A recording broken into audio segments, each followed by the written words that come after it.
Sometimes it feels like you're just drowning in AI news, Oh, right? yeah, One minute it's this amazing new thing, the next it's some scary ethical problem. totally. And then you wonder, how do we actually know if all this stuff is, well, safe or fair? It's a huge question. And for companies actually using AI, it's not just talk. Yeah. It's serious operational stuff. Get it wrong, and, well, things can go Yeah. badly. Yeah, exactly. That's why today we're doing a deep dive into something really helpful, an AI audit checklist. It's from Kamran Iqbal at CTC Global. Ah, yes. A very thorough piece of work. And this guy, Kamran Iqbal, he's got the credentials to back it up. We're talking CIA, CISA, CFE, CPIA, CMA, plus an MBA and a law degree. Wow. So, yeah, definitely knows his stuff across auditing, security, finance, law. The whole package needed for AI, really. Right. It signals real depth. And what stood out to me is that this checklist isn't just like technical tick boxes. No, it's much broader. It's a framework, really. Right. Thinking about the whole life cycle. Is it robust? Is it ethical? Is it compliant? So our mission today is basically to pull out the key insights from this checklist for you. Think of it as a shortcut to getting your head around responsible AI. Yeah, what does it actually mean to build and manage these systems properly? Exactly. We'll hit the big questions companies should be asking. So whether you're just curious, prepping for a meeting, or just want to catch up, hopefully this gives you some clarity, some aha moments in a, let's face it, pretty confusing field. Definitely. Where should we start? Okay, let's kick off with the absolute basics. Usually we think AI, we think algorithms, right? Data science, wizardry. But this checklist makes it super clear. You got to start with governance. Solid rules of the road. Absolutely. It's foundational. Organizations need, documented AI governance frameworks. It's like the constitution for their AI The efforts. Constitution, I like that. And the audit checklist asks, point blank, are your risk management processes lined up with the big standards, like ISO 42001, that's the specific AI management one, or the NIST AI RMF from the US? And of course, things like GDPR for data privacy. It's not just having a policy, it's checking it against these benchmarks. Right, so documented frameworks checked against standards, but how do you make sure it's not just, paperwork sitting on a shelf? How does it actually work in practice? That's a key audit question. The checklist probes.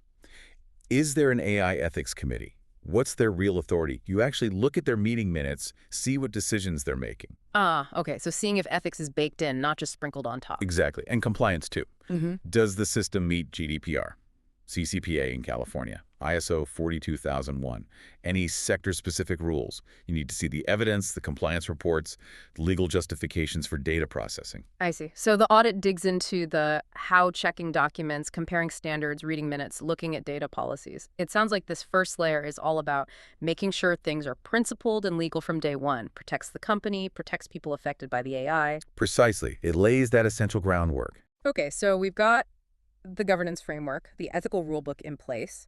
But even with good rules, AI can still pick up bad habits, right? From the data it learns from. Oh, definitely.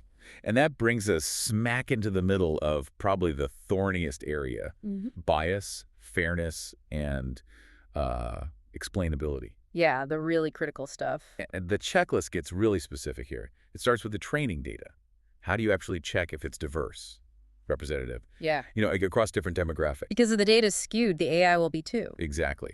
And then how is the model itself tested for biases, like related to race, gender, socioeconomic status? So it's not just saying we checked for bias, it's more concrete. Way more concrete. The checklist mentions specific fairness metrics. Are they using things like equalized odds or disparate impact? Okay, hold on. Equalized odds, disparate impact. Can you break those down a bit? Sure. Equalized odds basically checks if the AI performs equally well for different groups. Like if it's a loan application AI, does it correctly identify who can repay and who can't at similar rates for, say, men and women? Got it. Disparate impact looks at the outcomes. Is the approval rate significantly lower for one group compared to another? These metrics help quantify fairness, find those disparities, and flag them. Wow. Okay, so it's about measuring fairness, not just hoping for it. Precisely, and identifying how you're measuring it. The checklist also asks about techniques to remove bias. Are they doing data balancing, reweighting, adversarial debiasing? They look at the actual methods used. used. So fixing it before it becomes a problem. That's the goal. And it doesn't stop with the data. They look at the actual methods used. They look at the actual methods used. So fixing it before it becomes a problem. The model itself needs regular bias audits, fairness testing. The results need to be documented, reviewed. And what about understanding why the AI makes a decision, that black box That, problem? transparency. Crucial. The checklist points to explainability tools like ESHAP or LIME. These help shed light on the why. Right, I've heard of those. They try to make the AI's reasoning clearer. Exactly. And it also asks about using external validation tools, things like IBM AI, Fairness 360, or FairLearn, for another layer of checking. Okay, this is thorough. What about humans in the process? Yes. Huge point. Are decisions audited for fairness before the AI goes live? That's a critical pre-deployment check. Right, catch it early. And then, once it's running, is there a human in the loop? Someone monitoring decisions, able to step in? That seems vital, especially for important stuff. Absolutely. And think about it from your perspective, the user.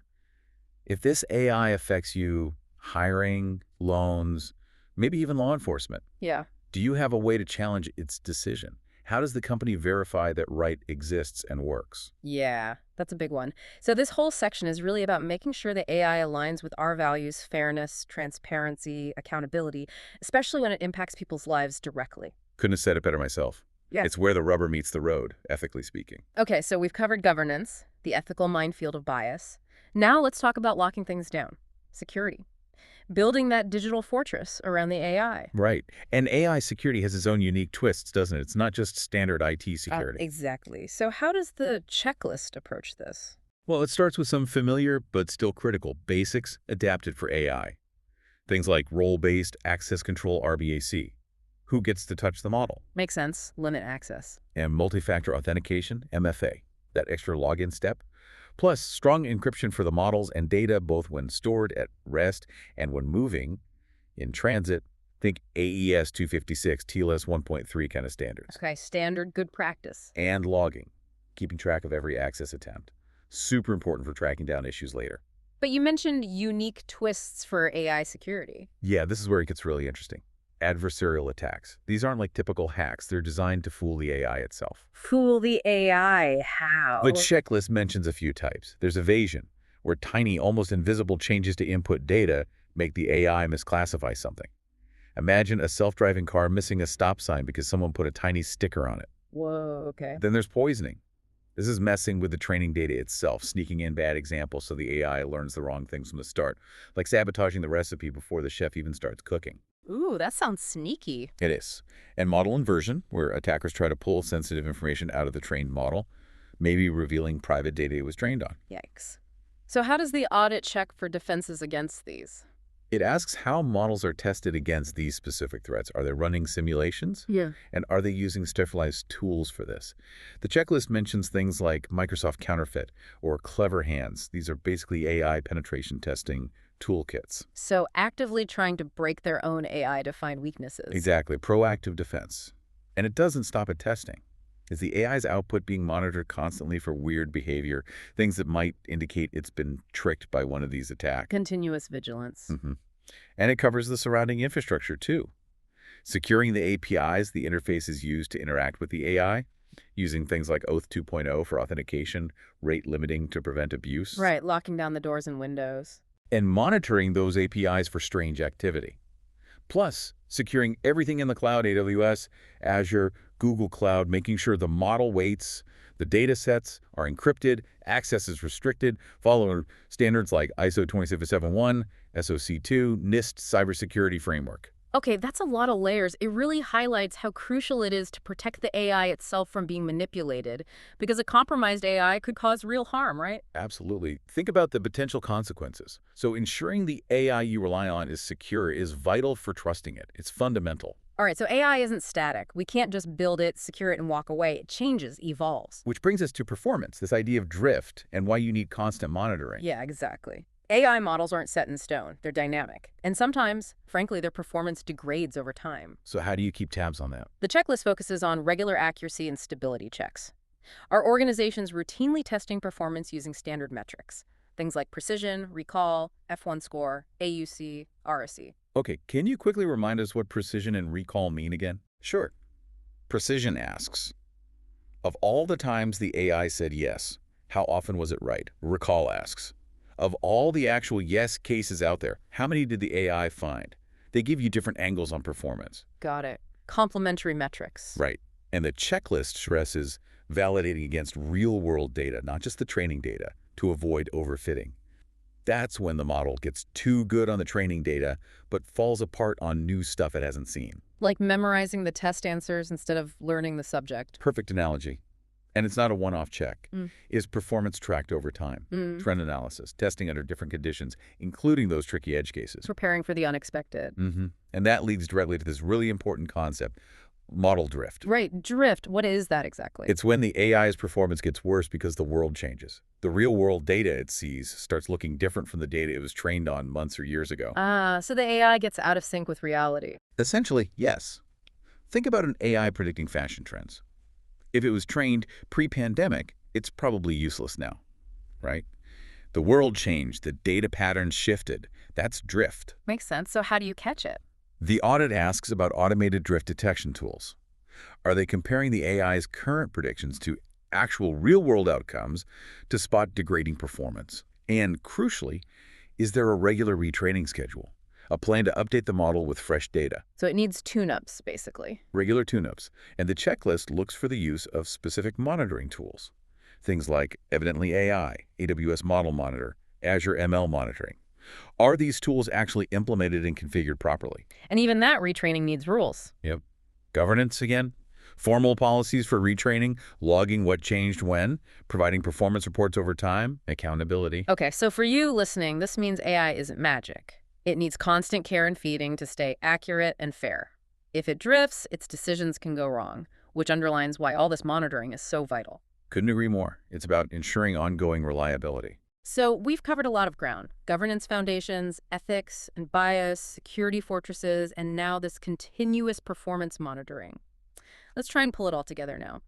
The big picture, ethical compliance and just, well, comprehensive auditing. All right, bring it all home. This final part really emphasizes adhering to overarching responsible AI frameworks. We're talking OECD AI principles, UNESCO's guidelines, ISO 42001 again, the EU AI Act. These big international standards and principles. Exactly. And it circles back to those core design principles, fairness, accountability, and transparency.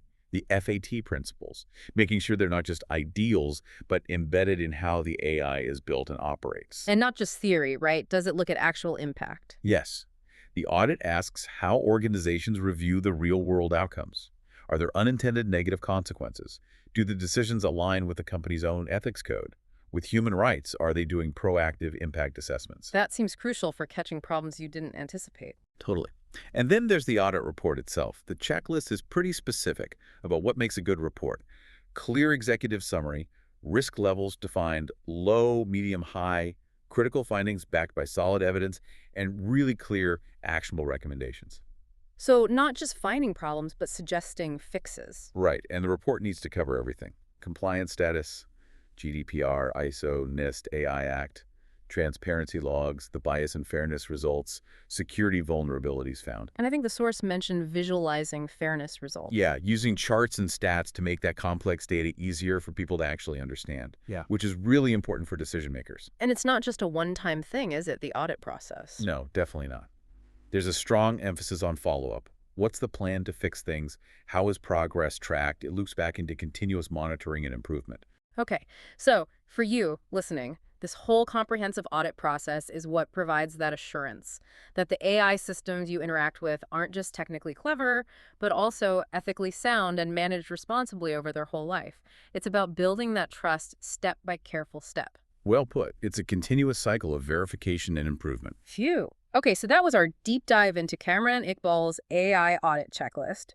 We went from governance through bias, security, performance monitoring, and finally, that overall ethical compliance picture. It really gives you a roadmap for responsible AI. Yeah, we touched on needing those documented frameworks, the nitty-gritty of testing for bias with actual metrics, defending against those tricky adversarial attacks, and the absolute necessity of watching for model drift and keeping performance sharp. It's layer upon layer of checks and balances. All aiming for AI that's genuinely trustworthy. Hopefully this has demystified some of the complexity for you. It's not about feeling overwhelmed, but maybe feeling a bit more informed about the right questions to ask about the AI shaping our world. Absolutely. And that actually leads nicely into a final thought we wanted to leave you with. Go for it. Given everything we've discussed, all the complexities involved in truly auditing AI, especially for high-stakes stuff like medicine or justice, what level of independent third-party oversight do you think is really needed for these systems to earn genuine public trust? Hmm, that's a really big question to chew on. Independent oversight. How much is enough? Something to think about.